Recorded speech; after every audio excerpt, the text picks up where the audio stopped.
having someone to love you unconditionally, in spite of you and your shortcoming. Family is loving and supporting one another, even it's not easy to do so.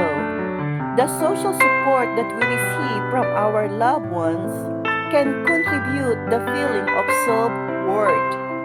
Additionally, fostering an environment of encouragement, optimism, and safety may enhance self-esteem and assist in shaping views of self and compassion toward others.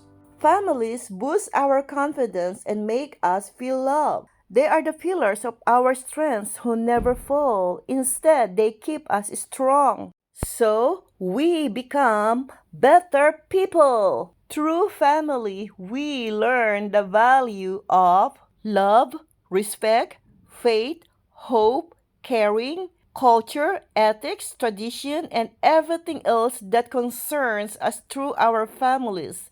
Happy families show their affection for each other in a variety of ways, including telling family members how they feel about them, showing their love to each other, considering each other's and including each other's feelings. Family shapes our worldviews and influences our decision and action. Self-esteem it also plays a crucial role in our life.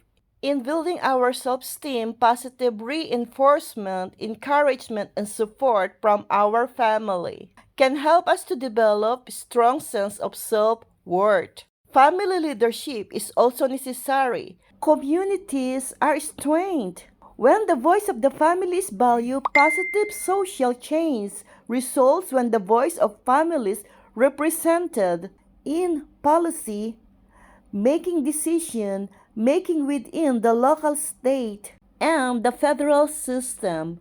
Before this video will end, let me add my favorite quote. Family is not important things, it's everything.